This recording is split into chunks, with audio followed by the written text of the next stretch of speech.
Well, everyone, my name is Duarte Moraes. We're going to start the webinar in just a minute. A few people more trickling in from the waiting room. So give us just a second. We should be going live in a second.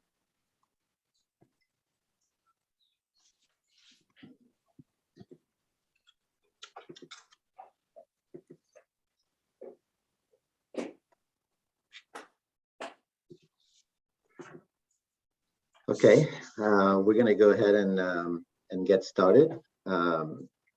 Welcome to today's volume of the Smart Community Tourism webinar series. I'm delighted to be the humble ghost that will mostly stay invisible in the background, but my colleague Kazem Vafadari is here with us as well. He's in Japan at the APU University. And he and I and Professor Jafar Jafari founded and kind of started, and we're leading this initiative to try to create a forum for practitioners, communities, and engaged academics to talk about the issues, the potential and the shortcomings and the promises of tourism as a force for equitable prosperity, peace, sustainability, all that our communities need. And really quick, wanted to show you these kind of rules of engagement.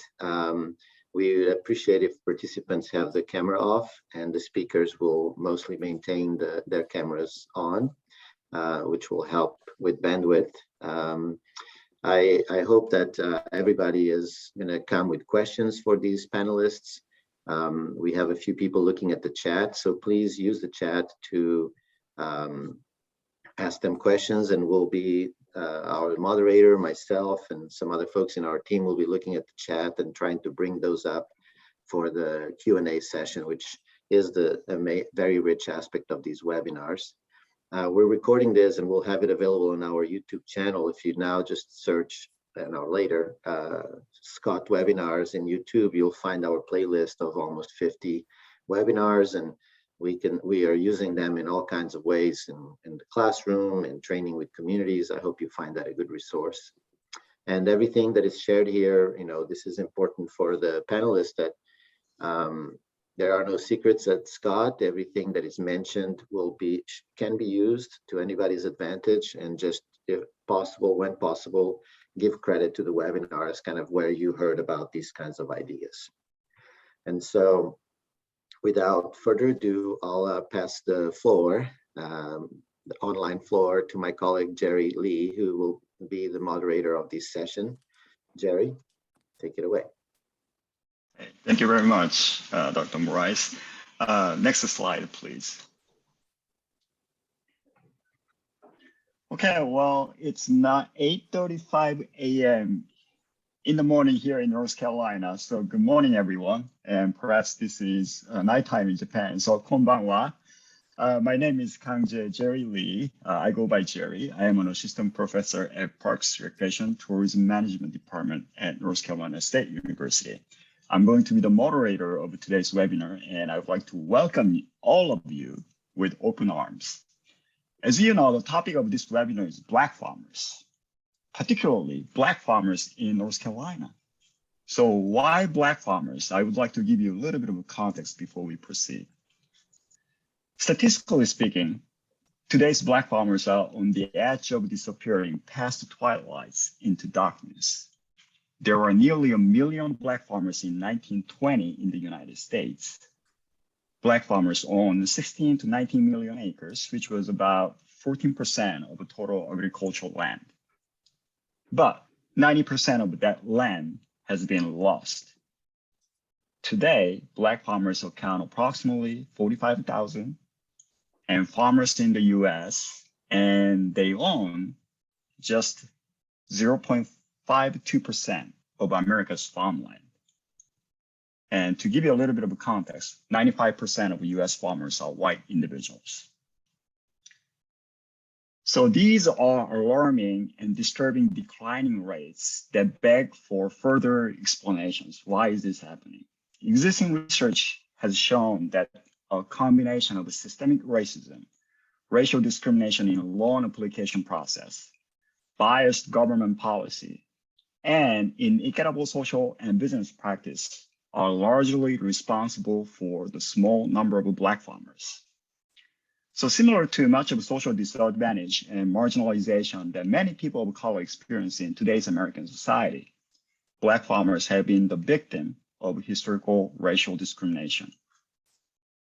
So given this historical background, Dr. Dorothy Morais, myself, and our master student, Dylan Dawson, really wanted to create a space where we can recognize wonderful work of Black farmers and highlight their agricultural practice and tourism microentrepreneurship. We are very excited to have this timely and important dialogue and can say enough thanks to our speakers. Next slide, please. So I'd like to direct you to today's program. We are able to invite a group of wonderful speakers for today's webinar. For the sake of time management, I will postpone introducing each of these speakers in a minute. But first, we have 2 Black farmers and then 2 practitioners who have rich experience of working with Black farmers and in their area of African-American tourism. And then there will be one rapporteur who will summarize the previous presentation and sort of offer professional and scholarly insights. As I'm describing our speakers, I feel like we have a dream team put together here. So each speaker will have 8 minutes for their presentation, 8 minutes, and I have to be strict about this time allocation for the overall webinar management. After these 5 presentations, we'll have 5 minutes of a break, and then we'll have a discussion session where everybody can exchange our thoughts, feelings, and ideas and question and answer. So discussion session, 30 minutes. Personally, I enjoy this type of collective dialogue the most, and I hope you don't miss it and stick around. Okay, before we proceed, I would like to give a big shout out to our wonderful, outstanding master students, Dylan Dawson. Dylan, are you there? Yes, I am. Thank you for having me. And I just want to say I'm really excited to be on here. And I really thank all you guys for coming out. I mean, this is amazing. We've been excited for this for many days. So I'm really ready to get started. Hey, thank you, Dylan. Dylan has been working really hard for this, organizing everything. So I can't say enough thanks to you. Wonderful job. All right. So that's it for me. And our first speaker is Mr. Thomas Savage from Alley Organic Farm. So Mr. Savage, the floor is yours. Thank you. And good morning to everyone. My name is Tom Savage, as mentioned. And also I grew up farming in the state of North Carolina, traditional farming on a farm, but different from most people who grew up on farming. I've always loved farming and always known that after many years of IT that I would get back to farming again. We currently have a small family-owned farm, and mostly because I grew up on a large farm, and the large farm is one that unfortunately doesn't seem to be profitable anymore in terms of I have family members down home working farms still, and I think my farm seemingly is more profitable than theirs. And I have 45 acres. They have, I think they're farming like 300 and some acres. But anyway, we're a small family owned farm. Our motto is healthy food for healthier living. We use no synthetic based fertilizers, pesticides, herbicides, or anything like that. We maintain our soil health by composting. We do both plant-based composting and vermicomposting, which is the use of worms. And we do crop rotations and also cover crops to maintain nutrients in the soil. Our aim is to be an asset to our local community, the environment, and the world. Next slide, please.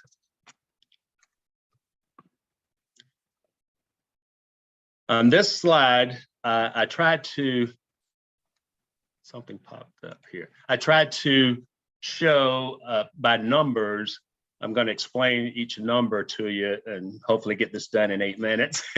But we have our farm broken out into 3 categories at the moment. We're planning to go to more later, but right now the 3 categories are local vegetables, specialty crops, and agritourism.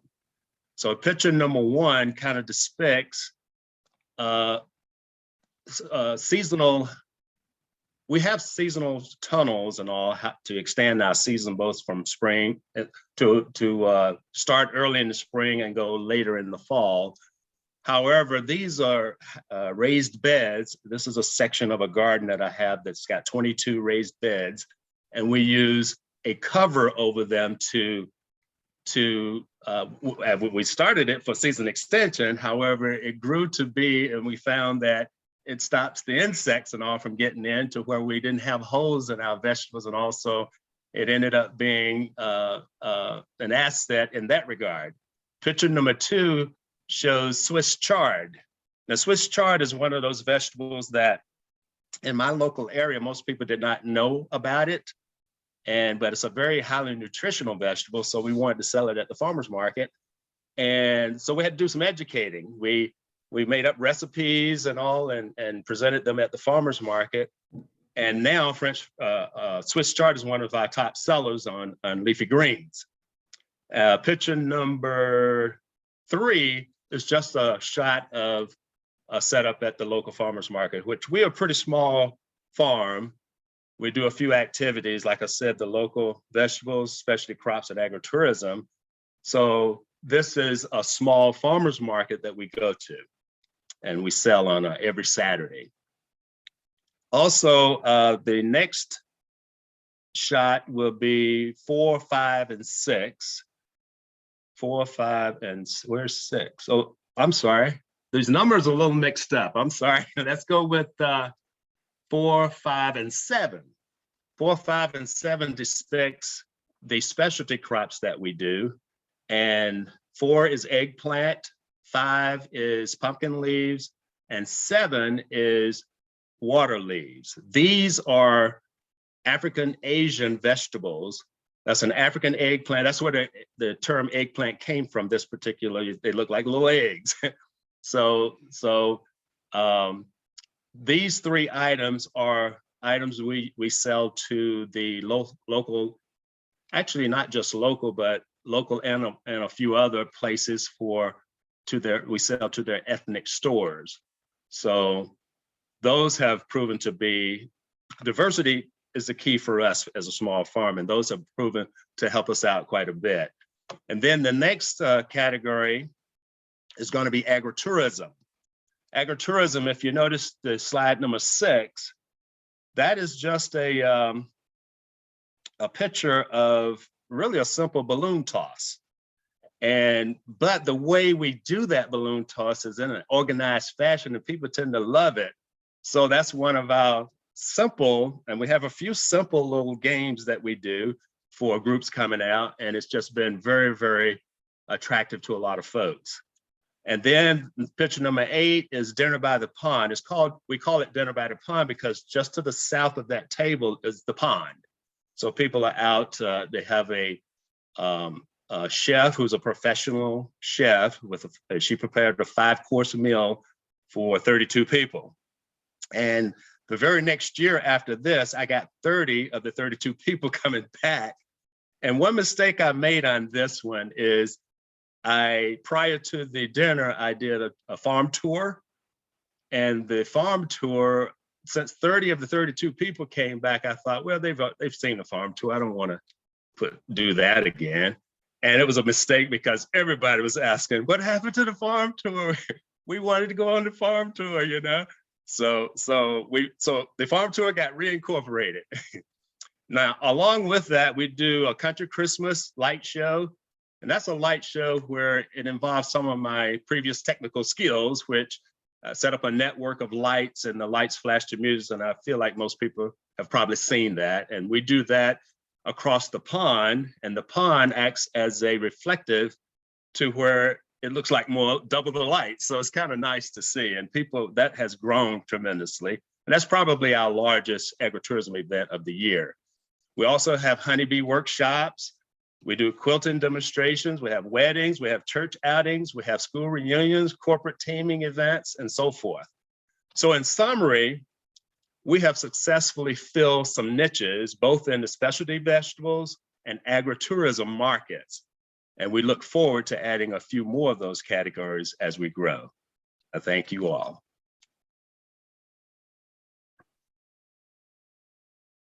Thank you so much, Mr. Savage. Oh, wow, what wonderful activities and agricultural, agritourism activities that you've been doing. Okay, so our next speaker is Edna Williams, Ms. Edna Williams from 40 Acres Farm. Ms. Williams, the floor is yours. Good morning, everyone.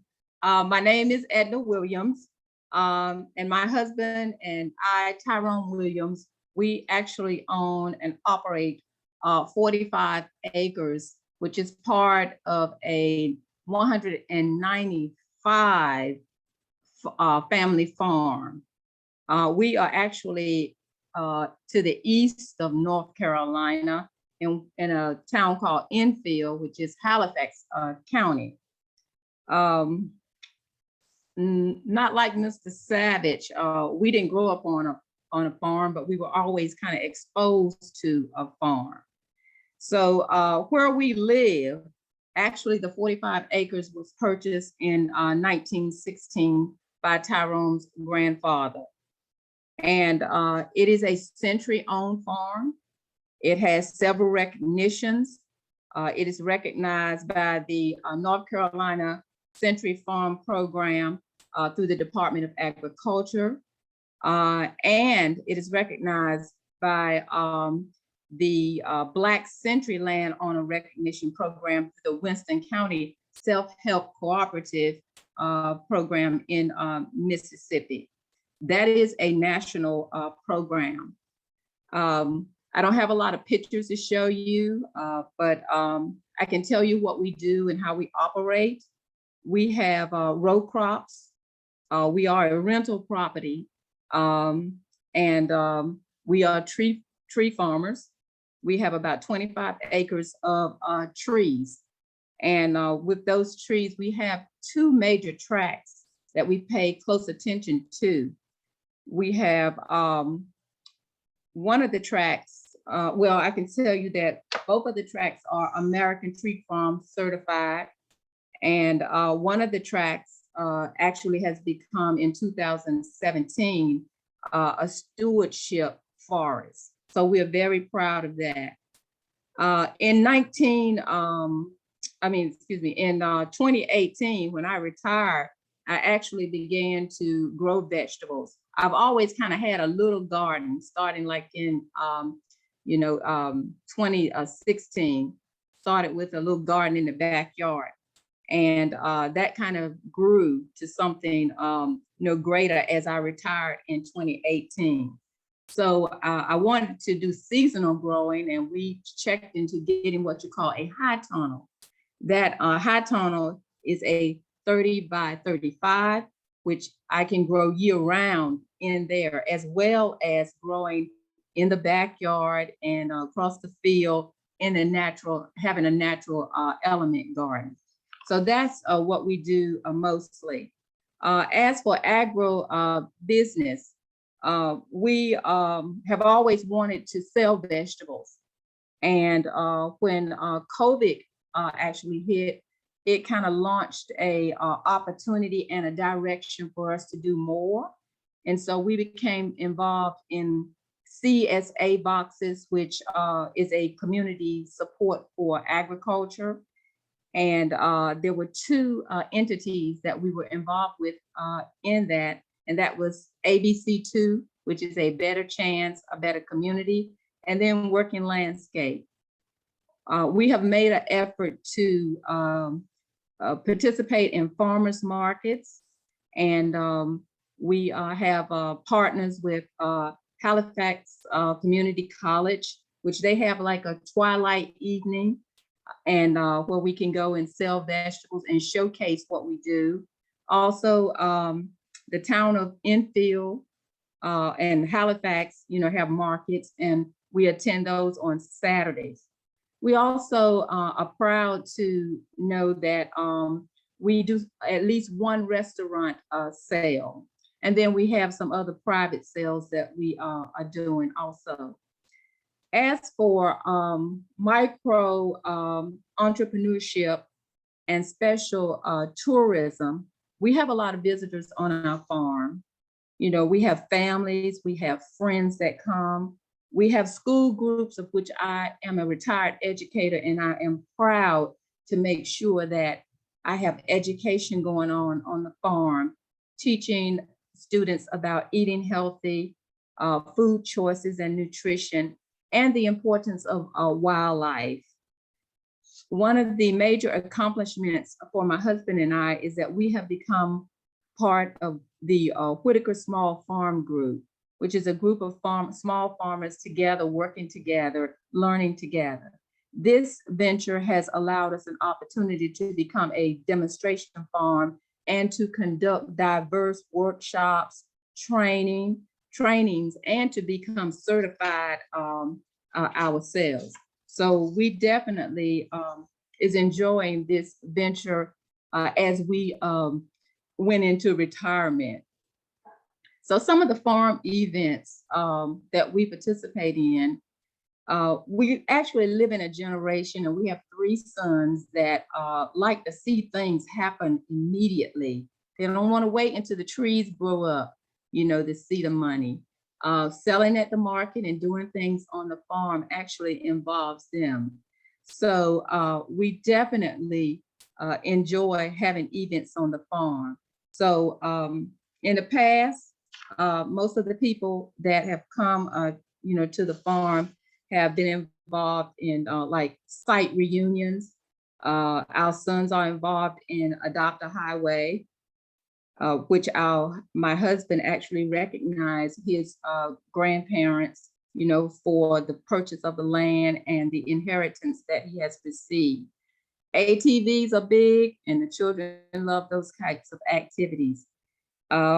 Also, picking pecans, that becomes a big kind of event during the fall. Bike riding and other important practices that we like to engage them in, which includes land management, which help us to put a plan together.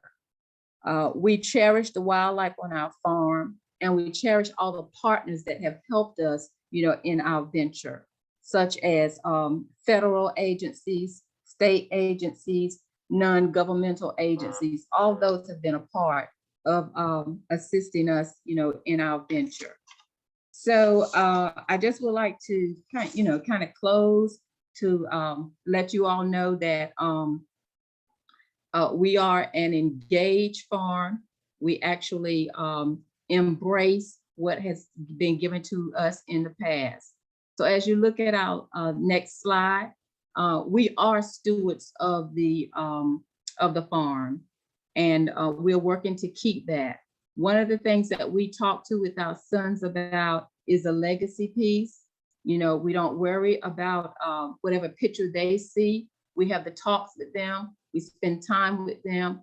We build a trust, and then hopefully, you know, they will see the treasure. So you can see our belief statement says that the future that we see for our land is not necessarily what our sons will see. So what we need is to do and make sure that the business pieces are in place, the legal pieces are in place, and the lines of trust and communication are open. We are building that frame so that they don't have to worry about what we think about the farm and what we're doing on the farm, that they will actually see something themselves. So I would like to just close to say something that I have written. It is my hope that my sons become responsible and grateful and satisfied with the privileges of this good land, and how it will give them the opportunity to take the responsibility for creating an income, not just for themselves, but for their descendants. Thank you for allowing me to share. Thank you so much, Ms. Williams. Wow, there was a very, the closing quote that you provide us, that was very, very inspirational and powerful. Thank you so much. Okay, so our next speaker is Mr. Sam Cook from College of Natural Resources, North Carolina State University. Sam Cook, please fire away. Good morning, everyone, and thank you, Jerry, and my other esteemed colleagues. One thing I will do a shout out for is I'm glad you put me behind Edna because it helped to shape the context of what we're going to talk about today. Edna is part of the program that we're going to spend some time on addressing that's going to share across the communities that's involved on this webinar today. As you can see, I've been around for quite a while. I have 41 years in the business, and I started with my role of being in the Forest Service, worked for the Duke Energy, which back at that time it was called Duke Power. Spent about 16 great years with International Paper Company, from managing and owning land to all the way up to helping to procure wood for several mills across the South. And I opened up a consulting business back in 2007 once I took some type of retirement, but it ensured that I was able to really focus on a few things that you're going to see going forward. I serve as our vice president for the Society of American Foresters, and I worked as VP for the World Forestry Center. And I did quite a bit of work up until 2007 in the forest industry sector. But around 2012, I was invited to participate in a project. And that project was part of what I call an agreement with the U.S. Endowment for Foresters and Communities. They partnered with the Forest Service. They also spent some time focusing on helping the states that became participants in the project. And we'll talk about those states shortly. But since Edna spoke to you today as part of the North Carolina project, and I noticed on the participant list that we have another partner here, that's Joe Hamilton, and he's with the Center for Air Property Preservation project site. We have been able to do everything that Edna just presented to you, which is to build out a program focusing on African Americans. And that program is called the Sustainable Forestry African American Land Retention Program. There was a pilot site that was developed, and actually it was four of them at one time, but in 3 different states: North Carolina, South Carolina, and in Alabama. Eventually, the project sites that were developed had to be recruited. So in 2012, the U.S. Endowment for Foresters and Communities sent out RFPs to 17 organizations across the South. With that, several participants or several people, organizations, especially NGOs, universities, and others submitted proposals based on the fact that they had to develop a program that would identify landowners to measure success, focusing on a theory of change. And you may ask yourself, why was the program put in place? It was designed to do 2 things: help minority, especially African Americans, learn about the importance of land retention and using timber as a catalyst for managing their land, but also as for income and retention. And you'd be also asking yourself, who is the U.S. Endowment?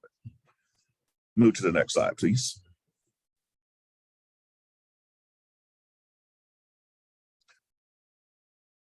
So the endowment, they have a mission to work collaboratively with partners in the public and private sector to advance systemic, transformative, and sustainable change for the health and vitality of the nation's working forests and forest-reliant communities. The endowment's history is not for-profit public charity. It was established in September of 2006, and it was done at the request of the governments of the United States and Canada, and in accordance with the terms of the 2006 Softwood Lumber Agreement between the 2 countries.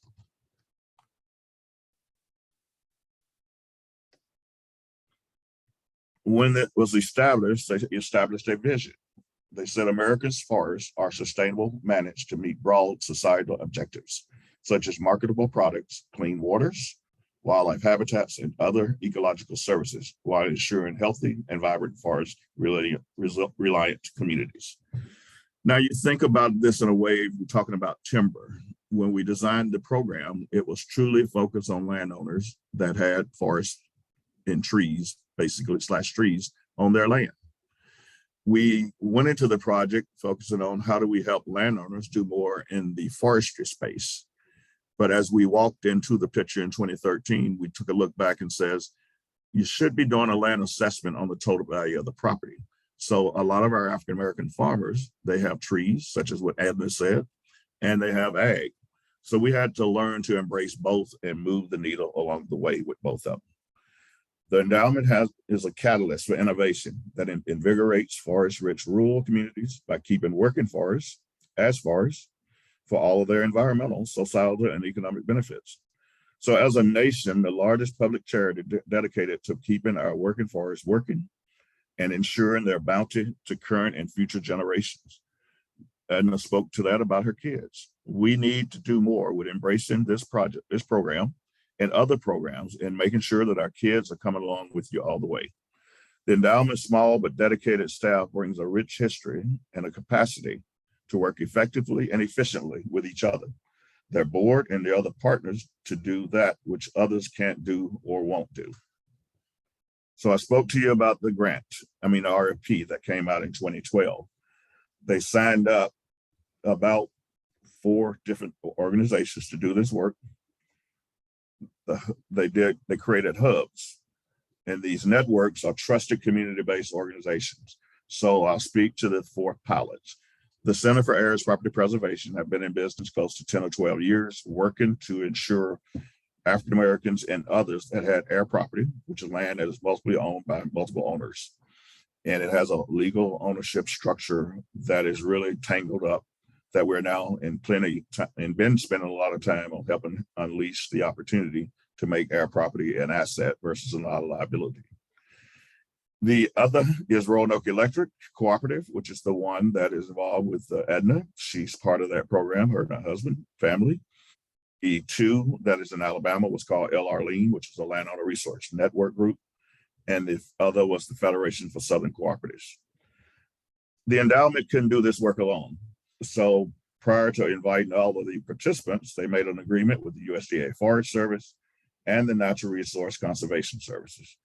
They are allowed to commit millions of funds to the program only to assist African-American families in restoring and securing ownership of the forest land in the southern United States. As I mentioned earlier, the endowment focus was not on ag, but all of our site leaders across the 3 states decided that we knew that our African-American farmers, they did a lot in the ag space, but they were being cheated out of the timber rights as they were moving forward and managing their land. So during the summer of 2019, this program was passed to the U.S. and to the American Forestry Foundation. They became a key partner in the SFLR network, and along the way, they plan to transition as the national coordinator for the work of the Sustainable Forestry Program. And they reached to additional landowners support policy efforts, which is to curb the African-American land loss, which is what you heard Jerry spoke to as we opened. This work is not easy. So during that transition period of 2019, at present time, Tom Martin was the CEO and president. He retired last year. And their mission is to deliver meaningful conservation impact through the empowerment of family. Everything that we spoke about, that's how we work the program across the sites. They knew that our forest lands was at threats. They knew ownership of family woodlands was the most important thing to focus on, because 80 to 85% of our land is owned by private landowners. Guess what? Our African Americans make up that part of that 85%. So AFF helped the Sustainable Forestry Land Retention Program employ a number of strategies, programs, and tools that help to overcome the barriers. Also down as it relates to forest stewardship, they also help to engage more forest owners in the conservation impact on the ground. You'll hear things like the Farm Bill. You'll hear things about the Environmental Quality Incentive Program. You'll hear things about Conservation Stewardship Program. Also, you heard something about Tree Farm. These are all programs that were designed and molded into the program that I just mentioned to help landowners see that there are partners in the field that are literally doing this work, working with landowners, helping them to see the value of managing their land and retaining their land.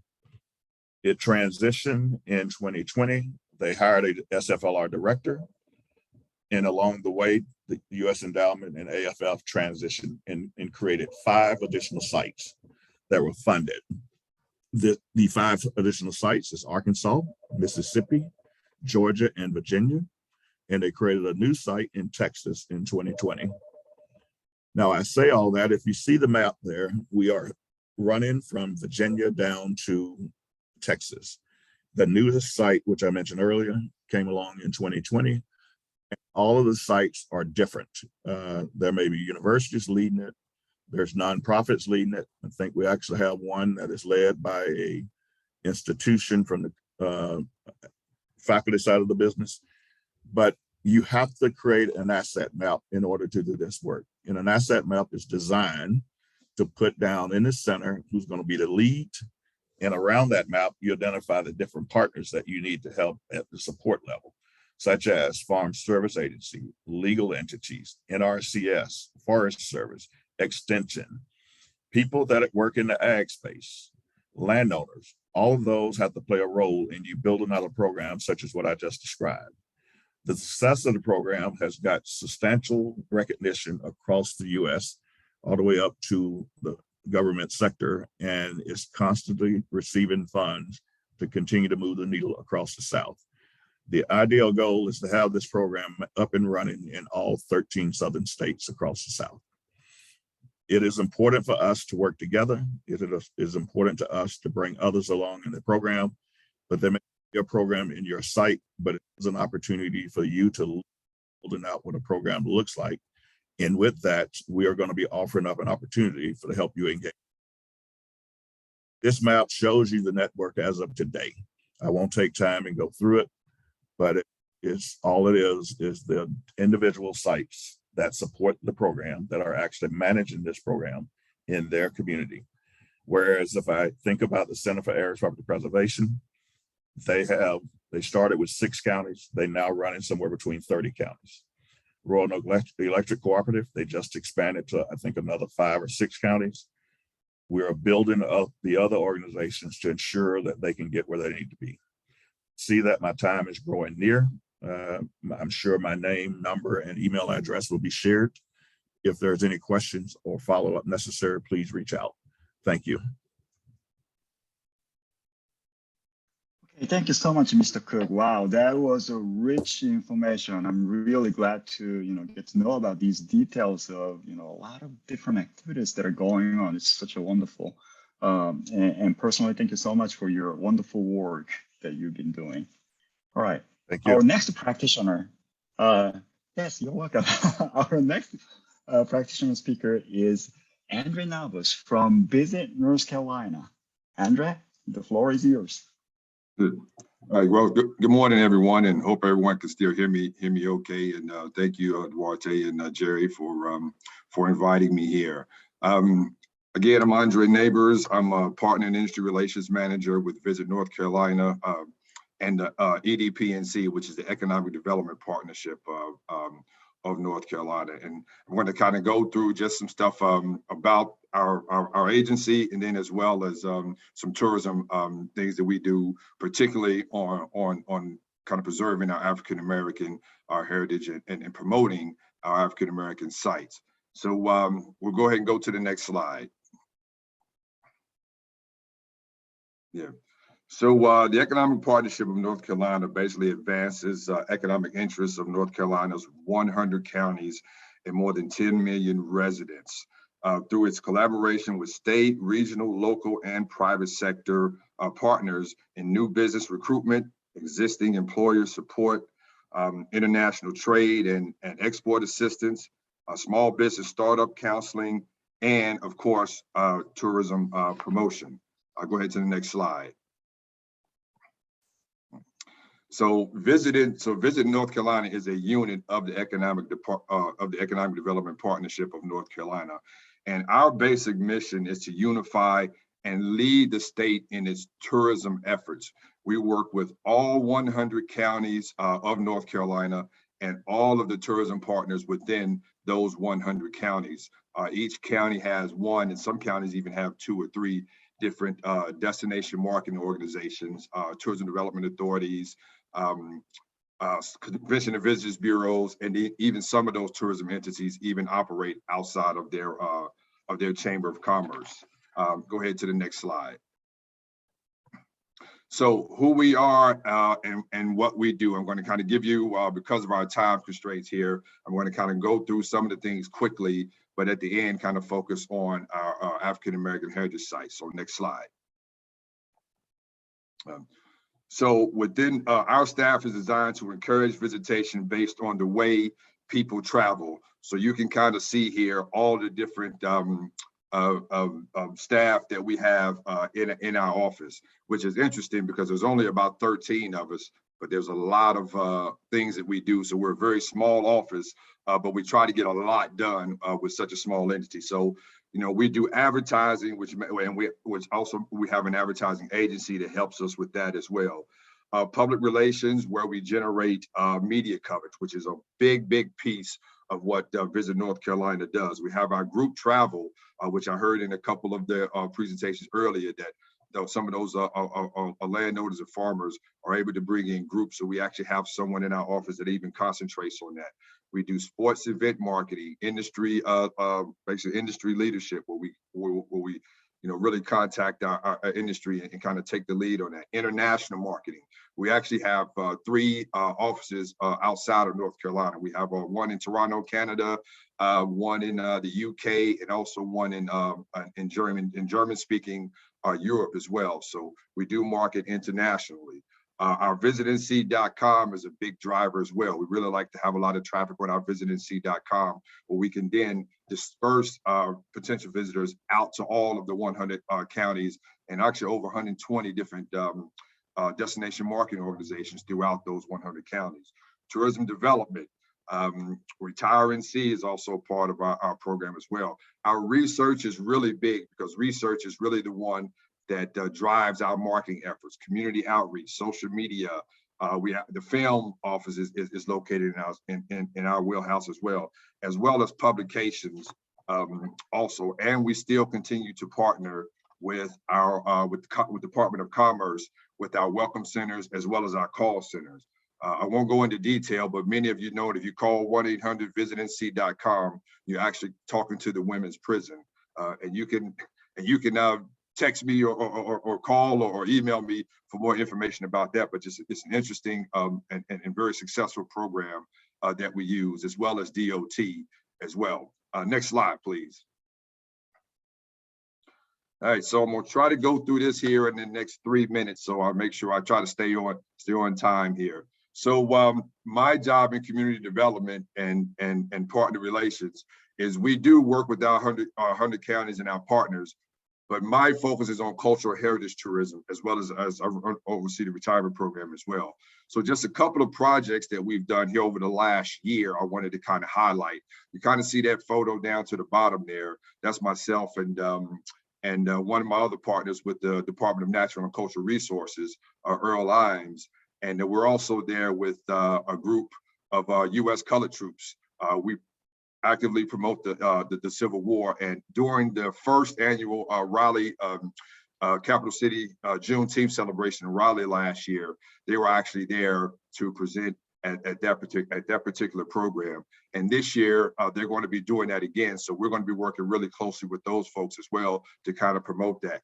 And I believe this year we actually have the Black Farmers Market that's going to be participating out of Raleigh. It's actually going to be at that event as well. But it's a great event. We bring out, I think last year we had a little over 2,000 people at Dorothea Dix Park in Raleigh. So it was a great event for us to promote doing there.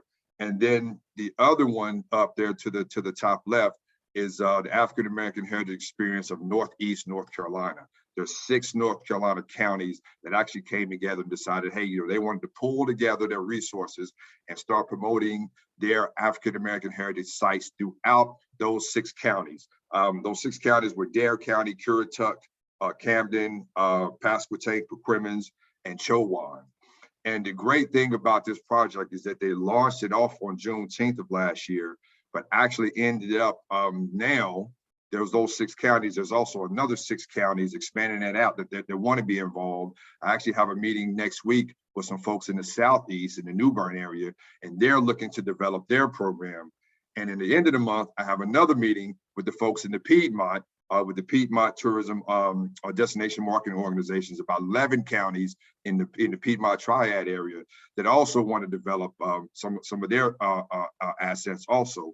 So everyone seems to be really interested in promoting their African American heritage sites. So we work with those folks, help them put those assets together, and then they work directly with their local tourism entities, and then they kind of divvy those things up to us that we can promote through visitnc.com, also through any press trips that we have. We have travel writers that come in, and we take those travel writers out to those different destinations. So a couple of quick nuggets I want to give you guys before my time ends here is definitely for you farmers, make sure you're in contact with your local Tourism Development Authority, Convention and Visitors Bureau, or chamber.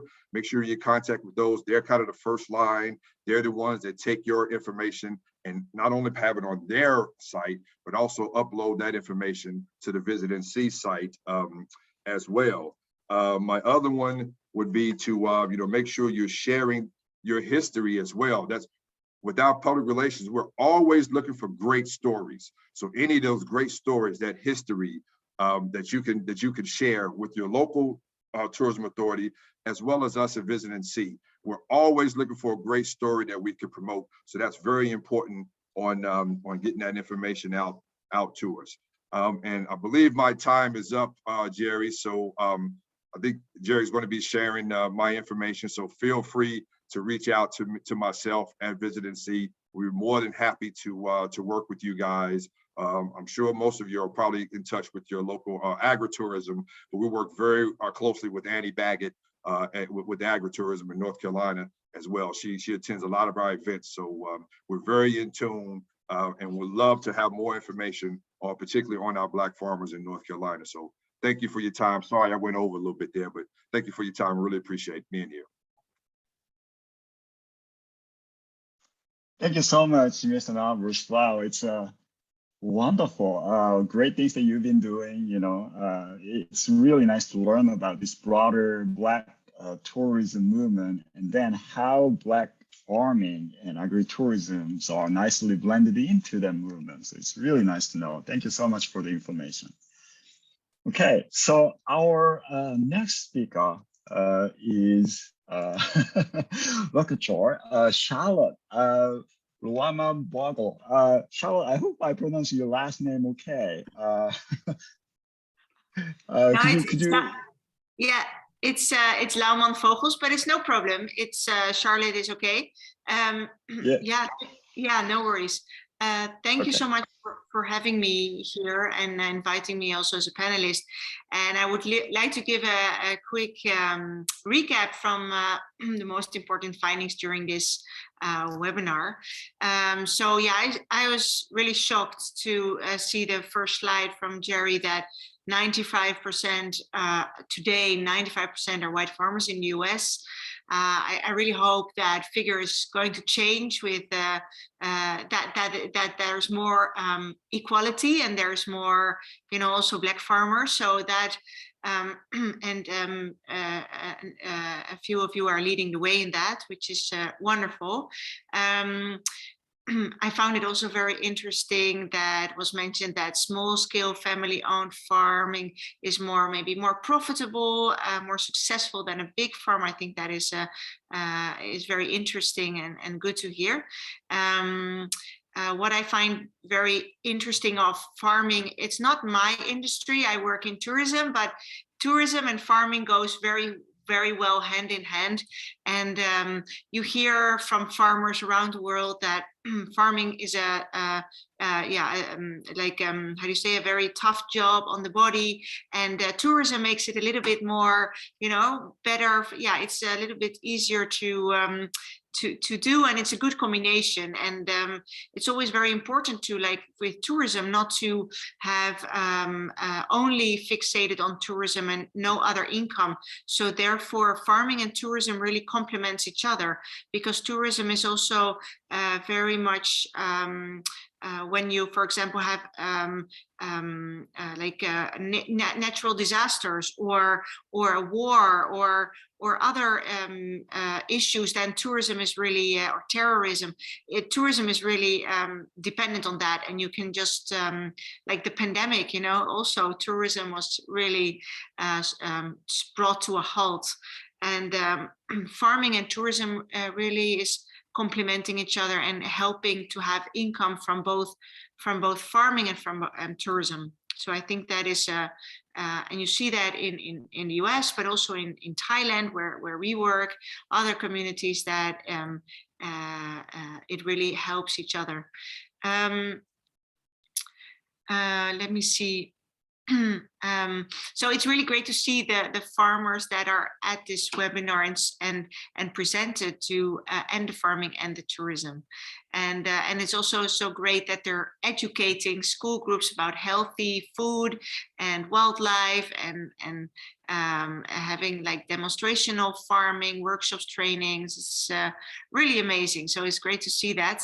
And I'm also happy to see that stakeholders are coming together in North Carolina to work on forestry and stewardship of nature, and to being able to protect these very important ecosystems for the future and to future generations.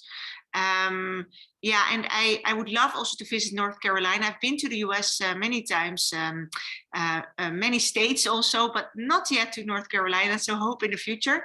And it's so exciting to see that there are so many African American heritage sites, and that more and more communities want to promote these heritage sites and telling the stories of the history and today. And so that's my short recap for the presentations.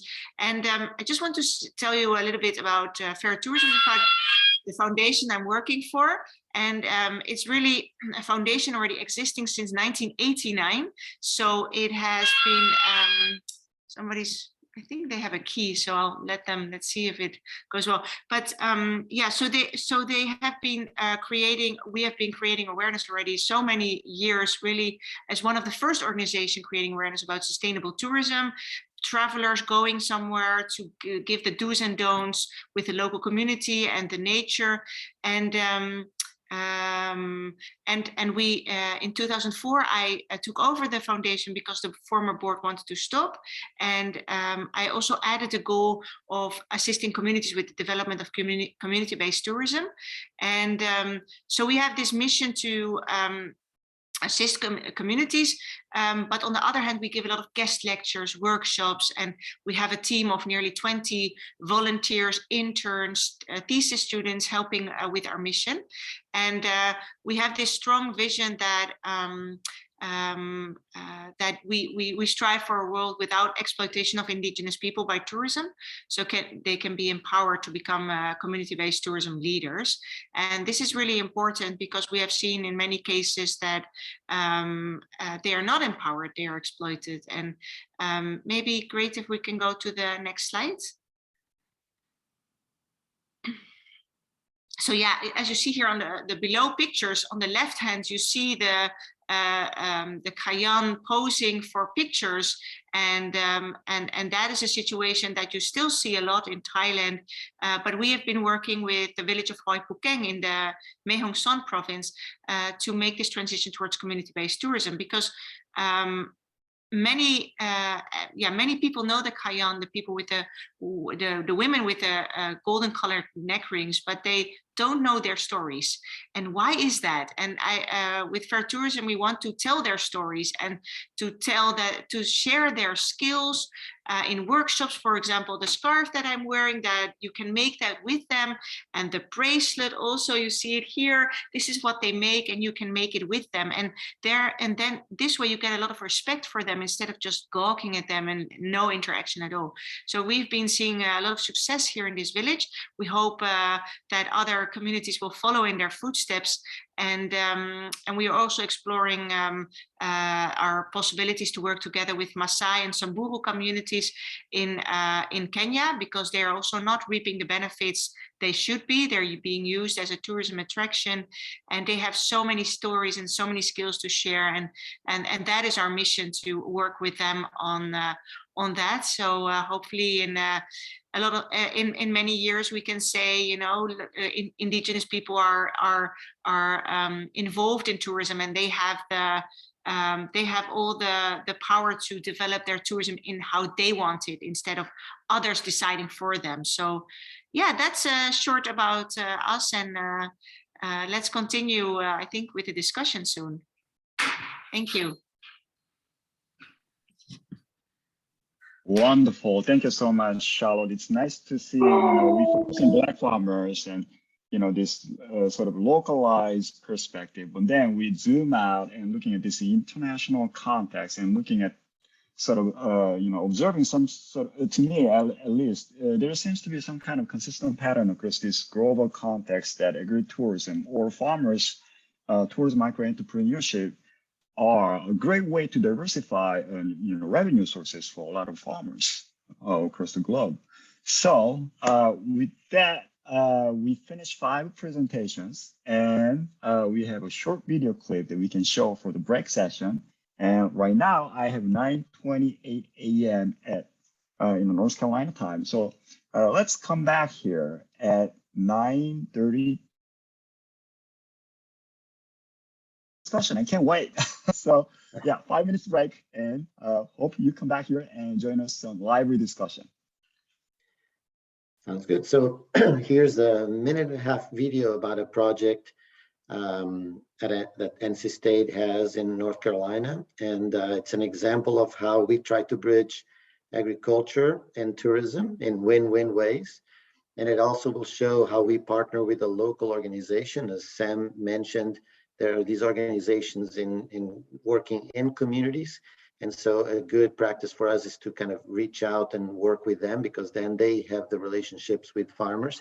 The other thing I want you to look in this little short video is how the next generation is becoming involved in tourism and in agriculture through these kind of social entrepreneurial initiative where they earn income and gain professional experience and learn to kind of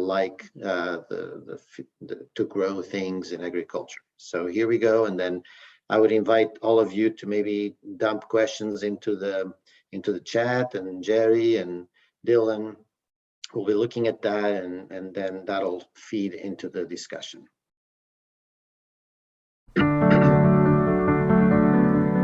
I think food in general connects us all. I equate food with fellowship.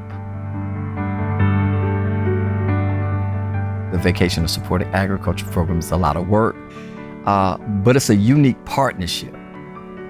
We have about 30 farmers that we work with in Eastern North Carolina. The VSA farmers are some of the most genuine people that I know, hardworking, all about making sure their land is sustainable. The produce that we get from them is always gonna be good because they don't take shortcuts. At Men and Women United for Youth and Families, our youth ambassadors are the ones that are actually putting the bags together and managing that process. They make sure it's clean, not damaged, it looks attractive in the bag, and then we deliver it directly to the beach communities. As a customer to the VSA program, not only are you investing in a bag of fresh produce, you're also investing in these young people who are entrepreneurs, who aspire to go off to college and come back to their own rural communities and do great things.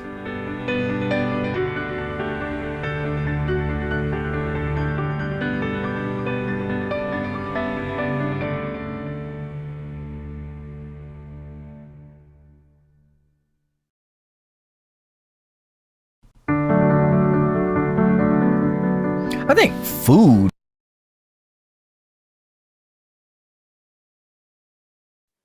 Back to you, Jerry.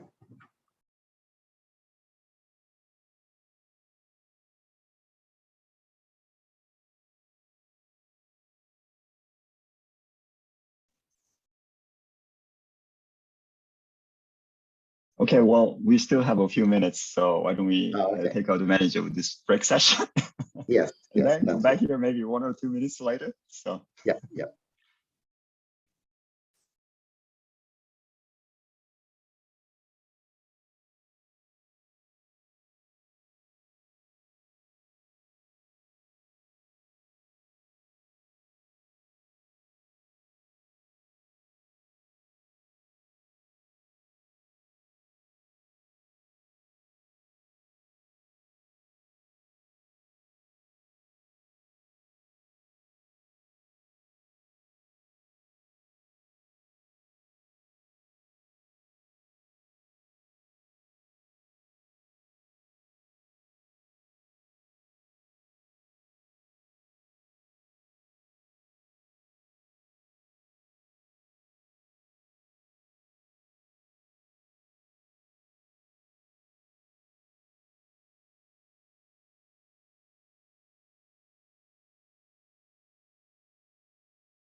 So I exited from the slides. Now we can kind of see each other. If you speak, you can switch on the camera and mute, and let's take it away.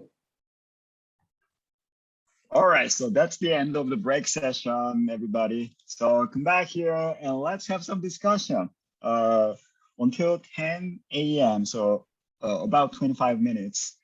We have this discussion session where everybody can exchange their ideas, questions, answers, and about Black farmers and agritourism and tourism microentrepreneurship. So to me, this is the most exciting part of this webinar, where all this wonderful insightful discussion takes place. So if you have any questions, please don't afraid to put them in on the chat box, and our grad student Dylan Dustin will manage this, and he will let us know what kind of question is popping up. Or you can just turn off your mic and turn on your camera and just inject your thoughts and questions. So at this point, I open the floor to everybody, and let's go ahead and get started. So do we have any questions or comments for our wonderful speakers, please?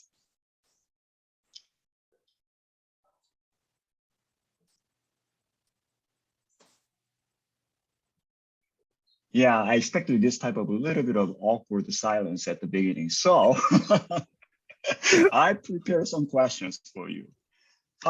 This question is for Mr. Savage and Mr. Williams. Could you tell us about, both of you have been engaging in this tourism microentrepreneurship activities, agritourism, so to speak. Could you tell us a little bit about, I guess, your challenges? What are some challenges that you experienced when you are doing these activities? And perhaps how you are able to manage those challenges?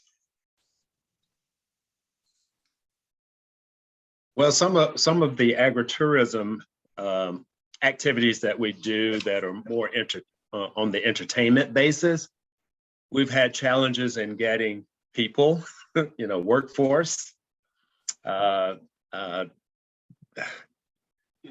In other words, I've gotten friends and relatives and all those to come help out with things, because it's just tough to find folks,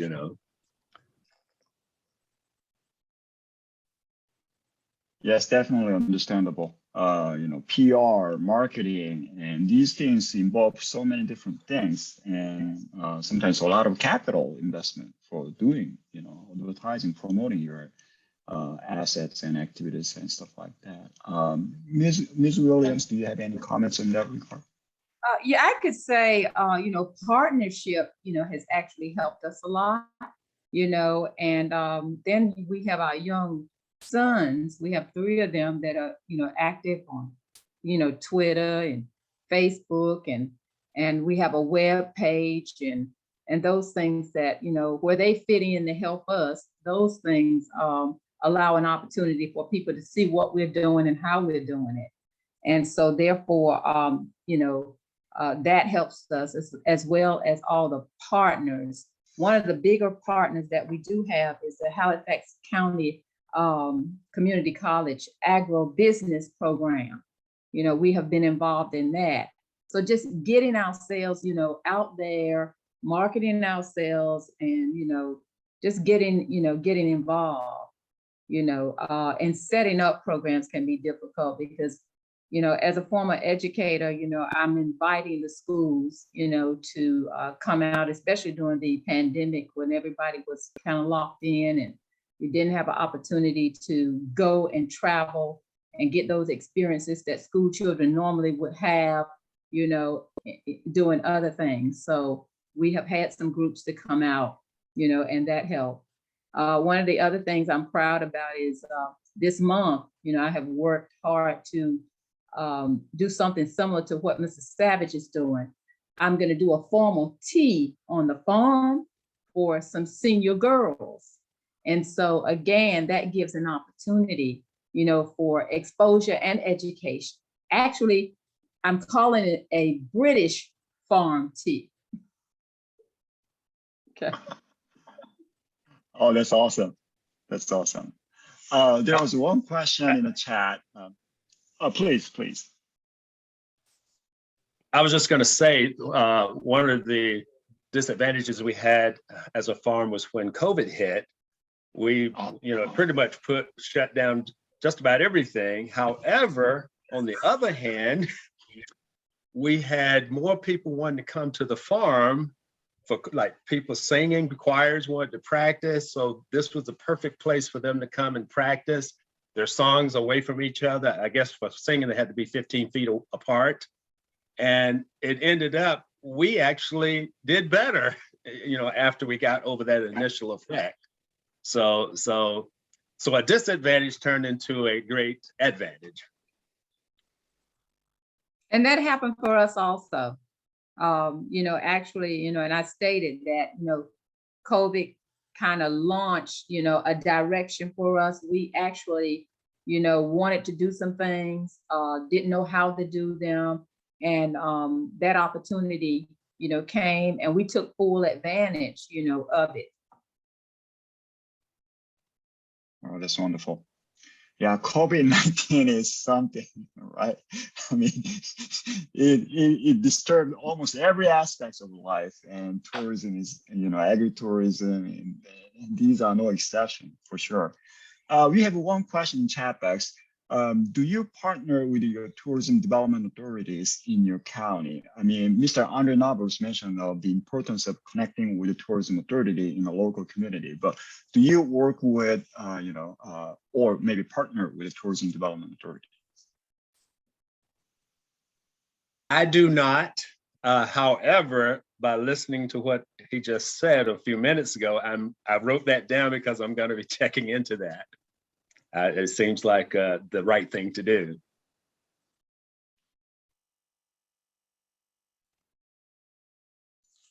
Oh, wonderful. That's the purpose of this webinar, right? Connecting people, sharing information, get to know about each other and getting new information. Mr. Narvis, would you like to say something? Yeah, just real quickly. Partnering with that local tourism development authority is very important because they can actually kind of help you shape how you maybe want to do your tours or what different programs that you can provide on your properties where you can work directly with that tourism development authority. They're designed to help market the different entities within their county. That's what they're designed to do. So the more information that they have that they can send out to those folks that are coming to travel in, the better it's going to be for them as well. That's what that hotel motel tax basically is for. That those funds are used to market that county or that area and those entities within the county. So, I always say, definitely, if at all possible, at least make contact, figure out how you guys can work together. There's really no cost. There's some chambers, there may be a cost to that, but most of your tourism development authorities, there's no cost to be a part of the programs that they do, particularly when it comes to public relations. If Visit and See, like we work with those different tourism development authorities, if we have a writer coming in, and say we have a writer from, it could be the New York Times, or it could be the Washington Post, or it could be like a Garden and Gun or Southern Living. It could be a writer that we have coming in. We may partner with, actually their mandate is to partner with at least 2 or 3 different counties before we would even bring them in. So we'll work with them, and we work with those tourism development authorities to say, hey, we have someone coming in. They have a story that they need to put together in the next 3 months. So they're going to come in, they're going to visit these different areas, and then they're going to hopefully go back and do a write-up and do a story in that magazine or in that publication, where that's where we get that earned media. That earned media could be millions of dollars worth of advertising for us that we had to spend no money for. So you guys as partners can be an integral part of that, because not only does that do great for North Carolina, but it also does great for that local tourism development authority and all of those businesses within that county. So I always mention, everybody in the office does. It's very, very important to really stay in tune with your tourism development authority, because they're another piece of your marketing arm. They're a marketing arm that a lot of small businesses and probably small farms may not have the resources to go out and market themselves, or maybe only through social media. But there's other ways that doesn't cost that business, where we can work with their tourism development authority and be able to get the word out about their particular properties. That's Wonderful. good. Thank you. Yeah. Finance is definitely, a challenge, trying to make sure that we have the things that we need to operate properly. My husband and I are retired. And so, we had began using our own monies to launch this, before we really got into the sales. We're not making a lot, but we're evening, the playing field. And so, and we're enjoying this. It was a hobby in the beginning. Now it's become a small business, and we still are enjoying it.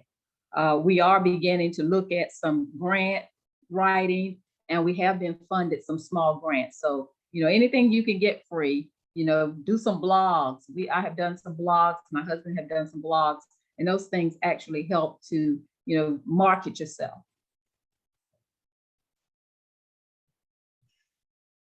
Yeah, it's really nice to know about the existence of this type of resources. It reminds me of Tourism Development Club project that I was involved in a couple of years ago. And these local tourism developments, a lot of people weren't involved in tourism microentrepreneurship, but the challenges were that these local individuals didn't have experience, knowledge, and sort of know-how of this. So they're looking for some resources and help. And that's, I think, where, agencies such as tourism authorities can, fill in. So it's really nice to, take advantage of those existing resources. We have one question, and we got Mr. Sam Cook have some comments. So why don't we go with Mr. Cook first, and then get back to the question in the chat box.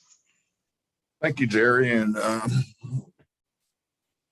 Arte kind of spearheaded this, but I think I want to use Ms. Edna to help me facilitate the conversation around where we are with the program. You mentioned that you started with the Roanoke Electric Cooperative in the SFLR program. I presented your name to Duarte along with others to go into this program. I think you referred to it as TDA. And so what engaged you or encouraged you to, one, sign up for the SFLR, and then also sign up for this program that we're talking about today? I actually, wanted to learn more. And so this actually, all the programs have given us an opportunity to, visit other farms. Once we visit other farms, to take that information educationally to train, others, in workshops. So it has actually, helped us, as a business, to kind of move forward when we were at ground zero.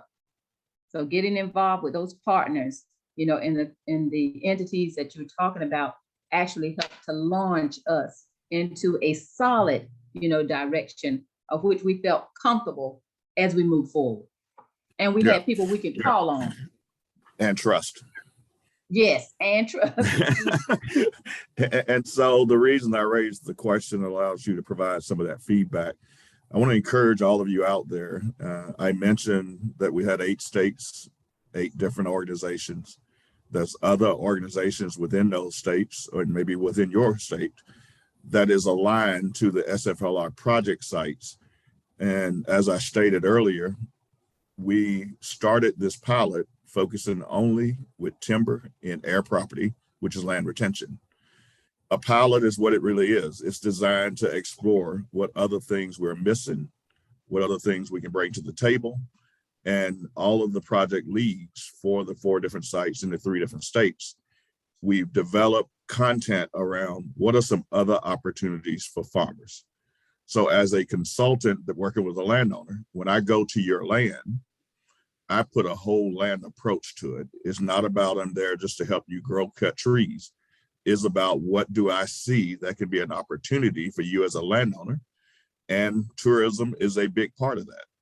We as African Americans, and sometimes people that do not have the wherewithal with the knowledge to know what tourism is all about, we provided an opportunity in our workshops with the Sustainable Forestry Program to bring the partners who are doing the good work around this space and other spaces to show and demonstrate you may not be considering this for your land, but here's another pathway to invite those individuals that are working in that space, i.e. tourism, that can come out the same way we do land assessment for forestry or land assessments for ag. They can do it for tourism. And I see you picked up the learnings from the SFLR, but it helped you to stay open-minded to say, what else can I do? When Duarte asked me the questions, I reached out and gave him your name and probably 2 or 3 others. But if I didn't keep up with what you and your husband were doing as a family in that business, I would not have been able to share your name and information. So advertising was very important and critical. People, whatever you do and you want to create that business model, think about advertisement. And today it's cheaper than what it used to be. Social media has created a platform for you to do anything you want to do with limited dollars spent. Did that cover it, Duarte? It covered it for me anyway. I do thank, his comments. One thing I do want to say is, just working with the programs, we were able to look at our property and see and find out through research that it was not heirs property. So, already we were ahead of the game than some other people in opportunities, for us to move forward with the land. And then working with the trees, I even joined an organization called Forest Her, which has helped me to understand the land and trees. And with the program that Mr. Cook is talking about, we were able to look at trees as having talents of their own. And for every talent that tree had, we wanted to be able to execute it and not lose anything. So thank you. Thank you. And appreciate me taking advantage to use you to help me tell the story. Okay, so we have, I want to make sure that we don't miss any questions. So earlier, Tia Bice asked one question. I stepped away from the webinar for a time, so I may have missed this information. How many people do you have on staff or helping at your farms for farming and programming? And how has the number changed over time? I think this is a question for Mr. Savage and Ms. Williams. Well, Okay. the number. Go ahead. Go ahead, Mrs. Savage. Okay, the number that we have is 2, really, my husband and I. And so, and then we have, like I stated, we like for our sons to fit in where they get in, with the generation that they're in, it's often difficult to get them involved. So wherever they fit in, we let them fit in. And so we have 2 sons that are that majored in computer technology. And so, they're able to help us to set up the web pages and, Twitter and all of the social media, connection.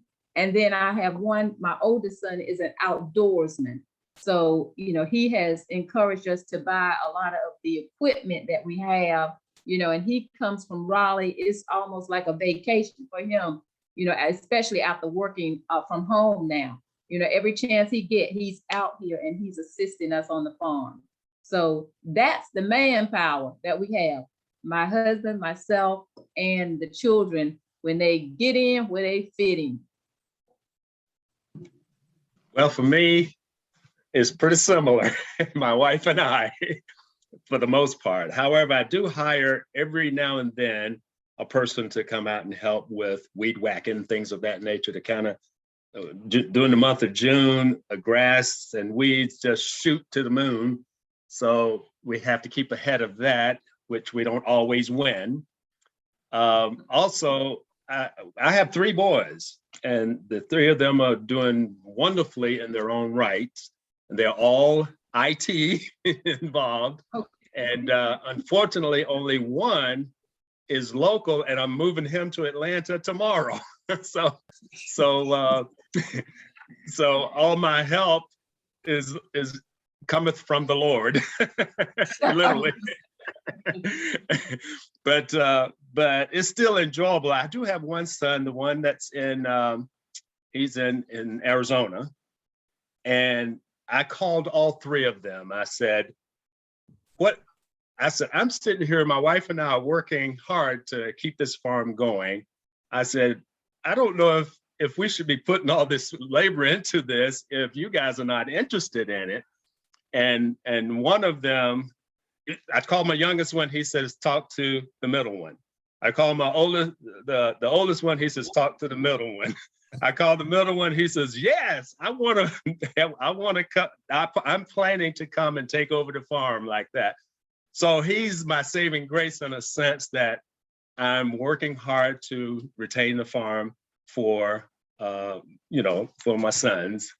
All 3 of them actually, but the one will be the main leader in managing and going on forward with it. And I hope to grandsons and so on, grandchildren and so on. I applaud you, Tom and Edna, for using your family to be engaged in it. What I want to encourage everyone that's on here, whether you're young, old, or middle-aged, as we would call ourselves sometimes, go all the way back to where your child is born. Take them on the land. Get them involved early. Please don't wait till they get to a point that they don't know what conservation is all about in protecting our natural resources. It is critical that we keep them and help them understand why we do what we do, because they're going to get up eventually and say what Tom just said. All 3 going to move off and think IT is the only critical element. But what I heard both of you say, you engage them in a space that they love, and they help your business to grow. But let's help everyone do it early enough that they can be a part of the way that you may keep them. And one of the ways that we do that is that, we set goals. When we have those talks, when I talked about the framework that we put in place, we have those talks. We might not make every goal every year, but at least we set the goals and we revisit the goals. So walking the land is important, that they understand, walking the land and the importance, of the land and what it means to us. And we hope that it will become, like I said before, that they'll take on that responsibility, of cultivating the land for themselves and for generations to come. And as for the weeds, Mr. Savage, I have a little signage that says weeds are free when people come. Pick your own. Okay, we have to, we want to make sure that Charlotte, our lecturer's voice is heard as well. So Charlotte, and then after that, Dylan also mentioned that he has a question. Charlotte, would you like to share your information first, and then I will turn it over to you, Dylan. Charlotte, are you there? I'm here. Oh. I'm sorry. Yeah, No. I just want to mention, because you were saying about advertising. I think that is for us, it's also very important, because we want to like show the public that you can visit indigenous people in an ethical way. And many people are saying like, don't go to the Kayan or don't go to the Maasai. It's like a human zoo, and you know, you don't learn anything, and it's not ethical, it's exploitation. And we want to share that there are more and more villages that have that you can visit the indigenous people in an ethical way, but many people don't know this, and that is an issue for us, because we really want to shout it from the rooftops, but it's not. If people have something in their mind, it's really difficult to change that. It's really a stigma, and so that is our challenge, but also it's a challenge, but we are happy to take on that challenge, and and hope you guys with us to share our story and share that you can visit indigenous people in an ethical way, where you learn a lot and they learn from you, and it really changes your life. So yeah, I just wanted to share that. Thank you. Well, thank you very much, Dylan.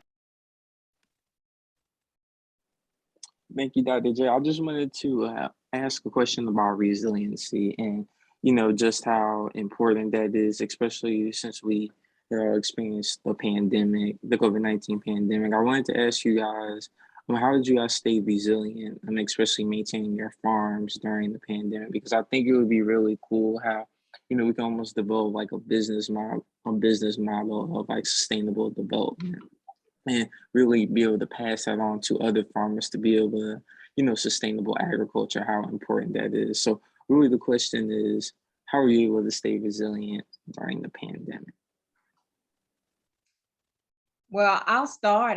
We got attached to several entities, such as the Whitaker Small Farm Group, and becoming a demo farm. We never stopped.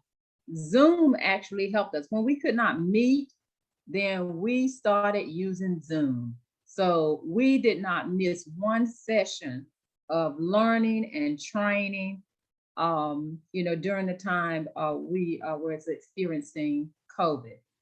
We took the opportunity to assess our property, to get soil samples done, and do some things that, we normally would have kind of omitted. We really began to focus on what the land is going to do, what it's going to purchase, what it's going to produce. And we developed niche crops, because everybody was having their own little garden on the back deck and in their flower pot. And so we began, producing niche crops and exposing the community with recipe cards on how to fix those things, such as arugula, kohlrabi, Chinese cabbage, mizuna, and I'm thinking off the top of my head, daikon radish, white tomatoes instead of red tomatoes, Cherokee tomatoes, so we cushaw, and I'm just, those things, bringing in a different kind of niche crop to introduce to our community actually helped us quite a bit. I agree with everything that Edna has said, as well as my son kind of shared with me. He says, Dad, the type of work you're doing, you're going to be working hard forever. And he said, why don't you plant some fruit trees and things you don't have to keep planting every year?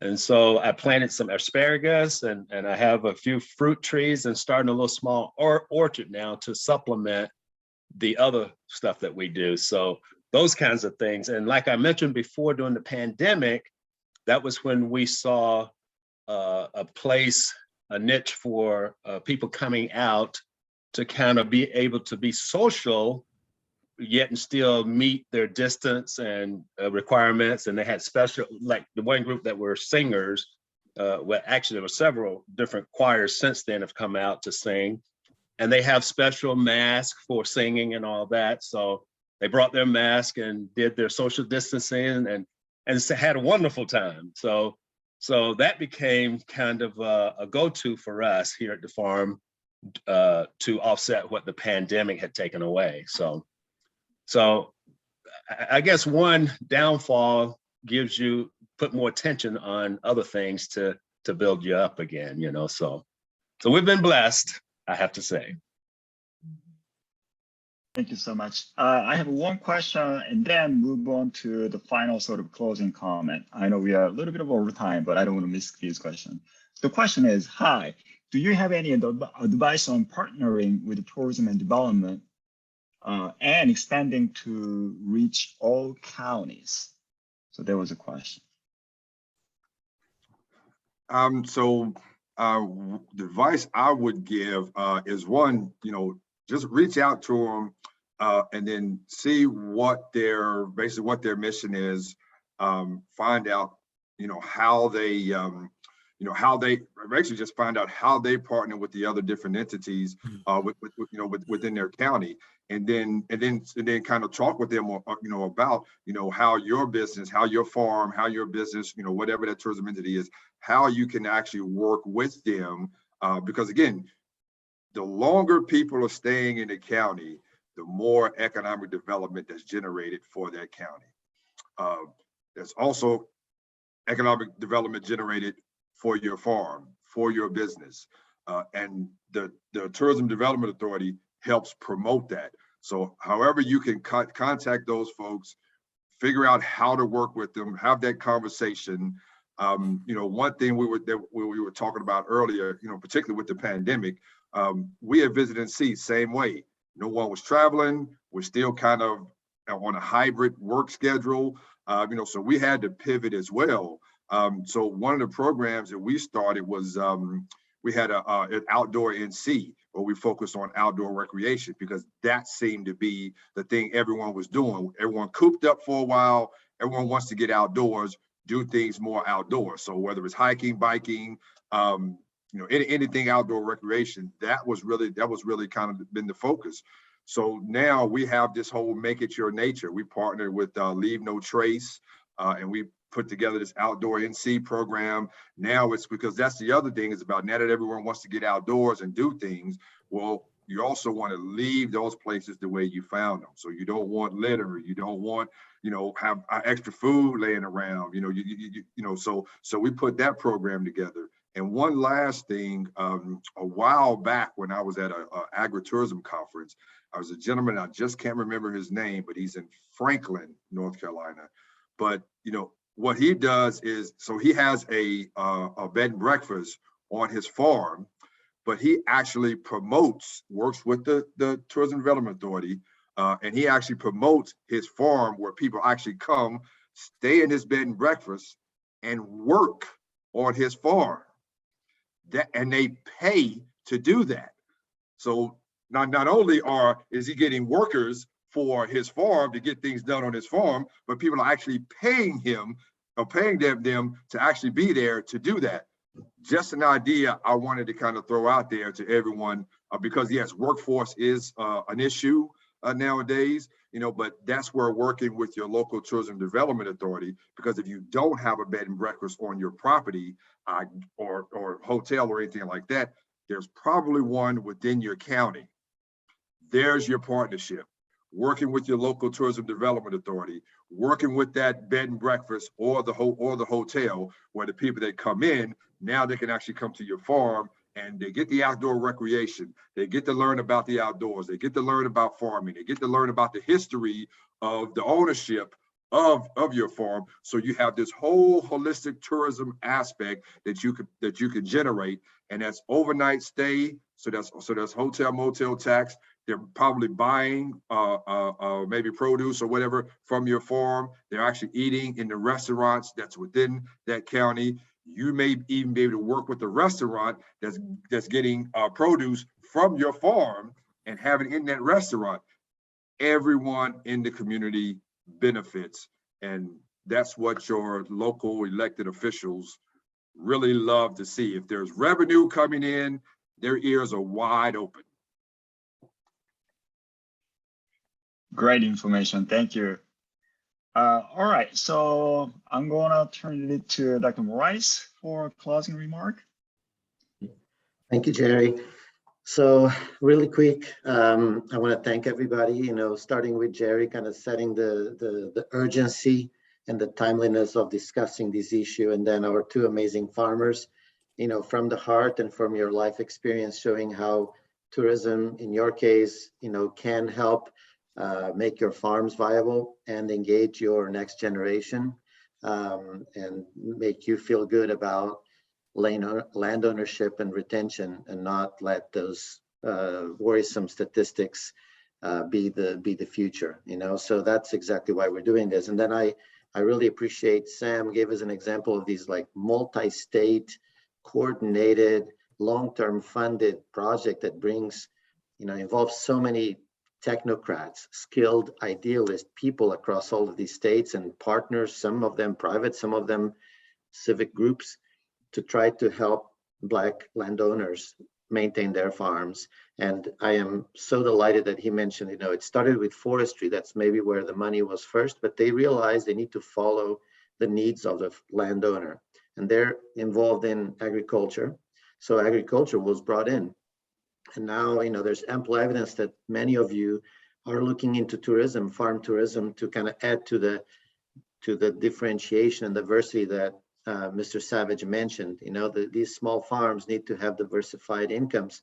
So we hear from Sam that, yes, let's involve tourism perspectives in these portfolio of solutions. And then Andre gave us perspective on the state level tourism promotion efforts. And really, I hope it was clear that we all need to connect with the local TDAs. They're the ones that earn occupancy tax. Traditionally, they were just serving the local hotels. But as Charlotte mentioned, tourists are becoming more discerning, and they want to leave positive impacts in the places they visit, and they want to be conscientious of local conflicts and identities and social disparities.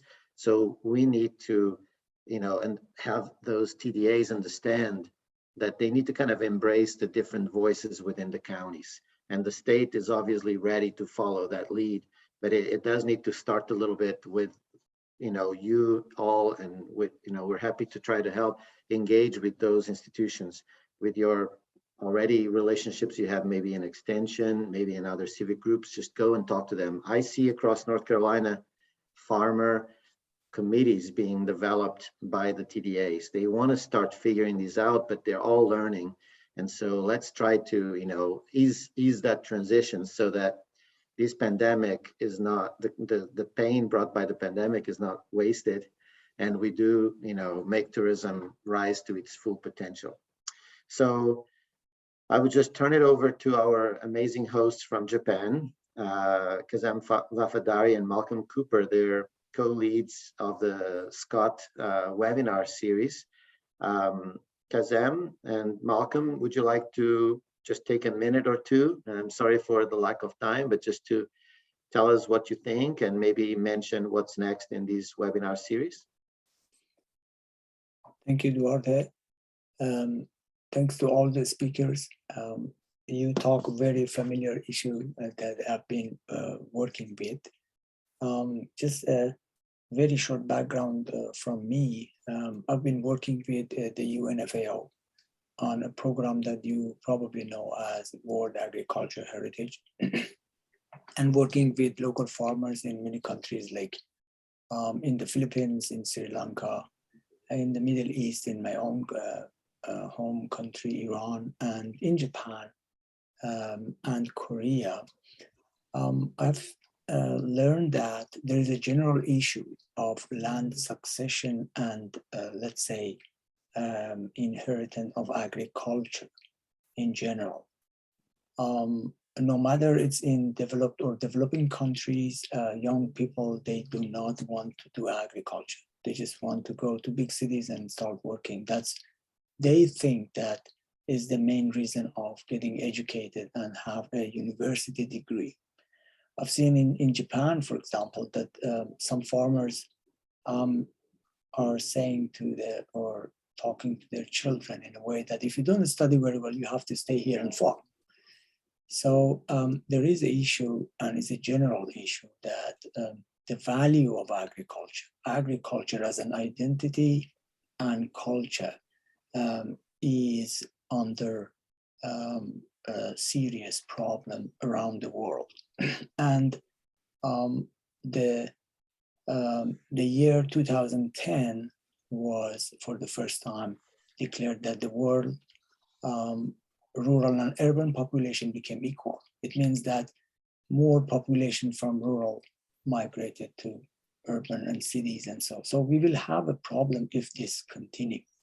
And it started with the Green Revolution, bringing industrialized agriculture and threatening small holder farming system or a small scale farming. So I have a general question that, as the focus of the webinar is on Black and African American, and I read the abstract that we talk about the Black and the historical issues like racism and land insurance and so on. So what is specific with tourism, micro-entrepreneurship and African American? Because tourism in general is a solution for a small scale agriculture that cannot compete with industrialized agriculture. The quality food and direct marketing. So value adding of a small scale agriculture is a solution. And as I mentioned, in Japan, young people, they do not want to farm. And in the Philippines, I also saw the same. So this is a general comment and question to all our speakers that I learned a lot from all of you, and I would love to visit your farm. What's your message from or as an African American or Black, what we can learn from you or the lessons that we can take home? Sorry if I talk too long. That's okay. Time is short. I'd like to adjourn soon, but any panelist wants to respond to that just briefly? Well, I think one of the things the reason I enjoy, I've always loved farming all my life. I mean, I've spent 30-some years, 40 years in IT. However, farming has been my love. And I think it all derived from, as a child, I was given a half an acre to plant, to grow, cultivate, and harvest and sell. When selling that product, I got all my returns of whatever I did. That, I think, is what instilled in me the entrepreneurship value, and seeing that what I do gave me a return according to what I did. So I think in some ways I've seen where some friends that I know who grew up on farms that said they'll never go back to the farm, they didn't have it that way. They worked the farm, but when you're given responsibility for something and you reap what you're sowing, in a sense, I think it says a lot. So I think I'm trying to do that with my sons for the most part. And I think trying to incorporate that something that's the child can start out small and be able to build and see and gain the excitement of seeing that grow, and then reaping the rewards of that, I think is crucial. Thank you. And I just want to add to that. I just want to say that, from just what I've observed, and I know my grandparents had some land loss. I'm just so proud of the framework, for during that time, how my husband's grandparents set up a framework, of how to pass the land down without it becoming tied up. And so that was good. But I've just heard things from others, that said that, they didn't have the opportunity during that time to see progress, on the farm and what it could make. All they saw was hard work. Even their parents encouraged them, if you don't get educated, then you're going to have to stay here on this farm. So they never got an opportunity to experience the positive on the land. So they left the land. And if they got any inheritance from it, because they didn't have that positive experience or that connection, it was very easy for them to sell the land. Mm-hmm. Thank you. So I'll have the pleasure and the sacrifice of wrapping things up, and I'll do it, providing another layer onto these answers to Kazem's question. My understanding, a little bit of my own life experience as well as an immigrant in America, but mostly from reading work, and some of it from Charlotte, just learning from her work with indigenous people in Southeast Asia. It seems that, everybody gets a lot deeply from owning land, from feeling like they belong somewhere and that place they can take roots on. And I think we've heard that a little bit today. And I think that is, from what I read and what I feel personally, that is particularly true to people that are outside the centers of influence and power.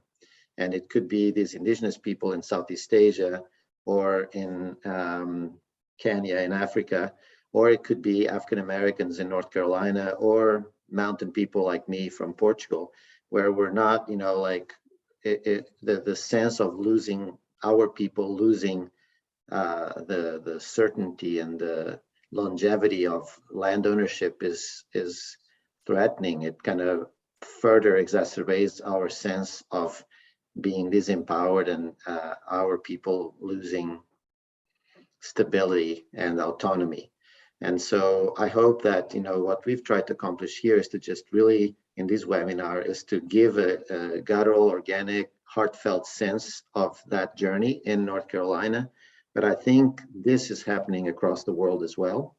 And we are in P1T Lab, Jerry and I and Dylan and our colleagues here, we're trying to understand this better and better. And we do plan to do another webinar, kind of a follow-up to this, where we'll bring stories and examples from other countries and other cultures, and then we will be listening to them and have some of the North Carolinian partners do what Charlotte did today, where she's coming from the global perspective, really listening to what's going on here. And maybe we have some North Carolinians listening to some of these dynamics happening abroad, and that way we can fulfill the mission of Scott, which is to be this forum where real people from all over the world are talking with each other, sharing successes and sharing passion. So thank you, everybody, so much for today. We'll end here, we'll go off live, and as we drift off, we're welcome to stay and say hello to each other. But thank you, Jerry, as well, for leading us through this discussion. All right, goodbye, everybody. Bye, everybody. Thank you Great so day. much. Bye-bye, have a great day. I'll talk next time. All right, sorry, Malcolm. That's all right, no problem. Time's finished. Yeah, I hope you got a good insight into the dynamics here in North Carolina. Did anything resonate to you? Oh, this does indeed. I come from a family of farmers. My father and brother were actual farmers. I turned out to be a city planner, but on a rural urban fringe of a major city in Australia. And the message there was the flexibility and the involvement of people. Everybody should be involved. All the actors should be involved. And I think that's what came out for me today. So I'm very, very interested in it. We'll talk again. All right, sounds good.